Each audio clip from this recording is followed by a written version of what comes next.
At Christmas dinner, my grandpa raised his glass and smiled across the table. So he said, "Do you like the house I bought you?" Every fork stopped midair. I blinked, confused. What house? For a second, nobody breathed. Then my mom's hand slipped off her wine glass, her face turning pale. Grandpa's smile vanished. He pushed back his chair, the sound slicing through the silence. "Show me the deed now." That was the moment everything broke. But what none of them knew, what even Grandpa didn't know yet, was that this dinner had been planned long before they ever sat down. 2 weeks before that dinner, I wasn't thinking about deeds or houses. I was thinking about rent overdue bills and whether instant noodles could count as dinner 3 nights in a row. My apartment in Portland was small, the kind of place where the heater rattled louder than my thoughts. But it was mine, or at least the one thing I paid for myself. Every December, my parents liked to remind me how independence builds character. They said it right after posting pictures of their ski trips and new cars. Mom's messages always started sweet and ended with a jab, "You should learn how to manage money like adults do." I never replied. Silence was the only way to keep peace in our family. The only person who never made me feel small was Grandpa Edward Brooks. He was everything my parents pretended to be: disciplined, fair, quietly powerful. When I was 22, he told me, "Someday I'll make sure you have a place of your own." At the time, I thought he meant advice, not an actual house. He loved plans, not surprises. That's why when he called me a week before Christmas, I felt something strange in his voice. He said, "This year I have a special gift for you." I laughed it off. "Grandpa, you don't have to get me anything." He chuckled. "Oh, it's already done." I didn't think about it again until later that night, scrolling through my phone, staring at my parents' posts from their dinner party in Napa, red wine, polished smiles, all captioned, "Family is everything." It felt like a joke I wasn't in on. I told my friend Clara about the call. We were at our usual cafe, both hunched over laptops pretending to work. She smirked. "Special gift, huh?" "Maybe he finally realized you deserve more than their leftovers." I smiled, but it didn't reach my eyes. Or maybe it's another lecture wrapped in a bow. Outside, Christmas lights blinked against the rain. Inside, my coffee had gone cold. I didn't know it then, but the gift Grandpa talked about wasn't waiting under a tree. It was waiting to expose everything I thought I knew about my family. A few days later, I was searching for a client's invoice on my laptop when an unfamiliar email popped up, subject line, "Congratulations on the successful sale of the Pacific Lane property." At first, I thought it was spam. Then I noticed the address, Pacific Lane. My heart gave a quick, painful thud. That was the same street Grandpa had once mentioned years ago, the place he said would fit my sunlight. I stared at the message again, my throat tightening. Sold. But sold to who? I called Mom, keeping my voice light. "Hey, random question. Did Grandpa ever buy a house on Pacific Lane?" There was a pause longer than it should have been. Then her tone turned airy. "Oh, that. No, the market crashed that year, remember? Nothing ever came of it, right?" I said, slowly. "Because I got this weird email." Her breath hitched. "Angelina, you shouldn't open things that aren't yours. You always overthink." And just like that, she hung up. I sat there, phone buzzing in my hand, trying to make sense of what just happened. For the first time, her calm sounded like fear. That night, I couldn't sleep. Every creak in my apartment felt like a whisper saying, "They lied." I dug deeper, tracing the email back to a realtor's office in Lake Oswego. The next morning, I called pretending to be a buyer interested in recent sales. The agent confirmed the house had been sold 3 years ago, under the name Thomas Brooks. I couldn't feel my hands, my father, my mother. They'd sold it and never told me. When Grandpa called later to confirm Christmas dinner, I almost told him everything. But something in me froze. I wasn't ready to be the one to break his heart. Instead, I said, "Of course I'll be there. I'll bring dessert." After hanging up, I stared out the window at the falling snow, the city lights turning blurry through the glass. Clara texted asking if I was okay. I typed back, "I think my parents stole something that was meant for me." She replied, "Then make sure they hand it back themselves." I didn't answer. I just closed my laptop, whispered to the empty room. "Okay then, Christmas dinner it is." 3 days before Christmas, I drove across town through freezing rain to Grandpa's office. His assistant Sarah greeted me with her usual calm smile, though something flickered in her eyes. Hesitation, maybe guilt. "I just wanted to drop off his gift early," I said, trying to sound casual. My fingers were trembling around the small wrapped box. She hesitated, then lowered her voice. "Mr. Brooks thought you'd already moved in." For a moment, the words didn't make sense. Moved in where Sarah looked around, then reached into a drawer and slid out a manila folder. "He talks about how proud he is that you finally have your own place. The one on Pacific Lane." I felt the world tilt. "Pacific Lane," I repeated. She nodded, whispering now. "He bought it 2 years ago. Said it was in your name. Said your parents handled the paperwork." Her eyes softened. "He really believes you've been living there." I swallowed hard. Can I see something?" She hesitated again, then quietly handed me a photocopy of the original deed. My name, bold, unmistakable, and then stapled behind it another form, a sale agreement signed by Thomas Brooks. My father's signature. Outside, the cold hit me like punishment. I sat in my car gripping the papers until they crumpled. I wanted to scream, but the only sound was the ticking of the turn signal I'd forgotten to switch off. That night, I called Clara. "They sold it," I said flatly. "They took what was mine and told him I had it." She was silent for a beat. Then quietly, "So what are you going to do?" "I'm going to dinner," I said.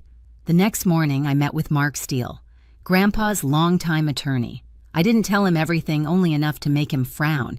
"You'll be there, right?" I asked. He studied me. "Do you want me to protect your grandfather or expose your parents?" "Both," I said, in that order. When I left his office, the rain had turned to snow. Portland was quiet streets, glazed white, everything looking clean, untouched, except I knew better. I drove home, folded the papers back into the folder, and placed it in my bag. My reflection in the window looked calmer than I felt. "They think they're the ones with a plan," I whispered. But so do I. Christmas night came dressed in gold light and quiet tension. The Brooks family gathered around a table too long for the number of hearts that still cared. The chandelier shimmered. The crystal reflected flames from the marble fireplace. Laughter floated around like stage smoke, pretty, fake, rehearsed. I sat across from my parents, half listening to their stories about investments and vacations. Every word scraped against my nerves. Grandpa sat at the head of the table, the only person whose smile still looked real. He'd always been the axis of this family, steady, unshakable. I wondered what would happen when he realized everything he built rested on lies. He lifted his glass. "To family," he said warmly. My mother's lipstick caught the light as she smiled back. "Always." I caught her eye for a second. There was something behind her expression, something that looked too deliberate. I had to bite my tongue to keep from asking why. Dinner carried on with polite conversation, the kind where everyone talks but no one listens. Grandpa asked about my work, my clients if business was steady. "It's fine," I said, trying to keep my voice even. "Not as profitable as selling someone else's property, though." Mom's fork clinked against her plate. "Excuse me." "Nothing," I murmured, but the heat was already rising in my chest. Grandpa chuckled softly, trying to lighten the moment. "You always were sharp, Angie." Then, almost as if testing the air, he leaned forward slightly. "By the way, do you like the house I bought you?" For half a second, I thought I'd misheard. The laughter stopped. The chandelier hum turned into silence. I blinked. My lips parted, but my voice came out thin. "What house?" The question snapped through the air. Mom's hand slipped from her wine glass, red, spilling across the tablecloth like blood on snow. Dad's jaw went rigid. Grandpa's eyes darted between us, confusion deepening. "What house?" I repeated louder this time. Grandpa set down his glass, the stem clicking against the wood. His face shifted, disbelief curdling into anger. "Show me the deed now." Dad tried first, his voice trembling but defensive. "Dad, this isn't the time." It's exactly the time. Grandpa cut in, calm but sharp as glass. "I trusted you to manage that property for her," Mom's voice cracked. "Edward, please." Lillian," he said, eyes locking onto hers. "Don't insult me with another lie." Every sound in the room felt magnified. The fire crackling, the grandfather clock ticking, my pulse pounding. Sarah appeared from the side doorway as if she'd been waiting for the cue. She handed Grandpa a brown envelope. He didn't even look at it before calling Mark. Mark Steele entered briefcase in hand. "Mr. Brooks," he said evenly, "you asked me to review some transactions earlier this week. I think you'll want to see this." He opened the briefcase, spreading documents across the table. I watched my parents' faces drain of color. Mark pointed to the first page. "This is the original purchase deed. Buyer Angelina Brooks, signed and notarized." He flipped to the next page. "And this sold 3 months later by Thomas Brooks. Transfer of funds confirmed here." Grandpa's hand shook as he traced the signatures. "You sold her house," he whispered. "The one I bought for her future." Dad swallowed hard. "We were only managing it." "She wasn't ready. Ready for what?" I snapped, the anger breaking free. "To have something of my own, to stop needing you." Mom reached for me, desperate. "Honey, we did it for you. You were struggling." "We thought I pulled my hand away." "No, you thought you could hide it." The air was heavy with heat, the kind that comes before a storm. Grandpa stood then slowly, deliberately. The chair scraped the floor with a sound that made everyone flinch. "From this day forward," he said, "you don't speak for her again." No one breathed. Mom started to cry, mascara streaking down her face. "Edward, we didn't mean to hurt her. But you did," he said quietly. "And you did it while smiling across my table." He reached into his vest pocket and pulled out a small velvet pouch. A silver key slid into his palm. He looked at me. "It was meant to be yours, Angie. It still is." He placed it in front of me. My hands didn't move at first. I couldn't. My throat was tight with something between relief and grief. Dad stood abruptly, his chair tipping over. "We're your family," he shouted. "You can't cut us out over some misunderstanding." Grandpa's eyes hardened. "You're right, your family, but not mine." Silence, the kind that rings louder than shouting. Mom's voice broke again. "Angelina, please. Tell him we can fix this." I finally looked up steady. "You can't fix something you sold." Mark gathered the papers, placing them neatly back in the folder. "We'll start reversal proceedings in the morning." Sarah stood quietly behind Grandpa, her expression unreadable. Maybe pity, maybe satisfaction. Grandpa exhaled long and heavy.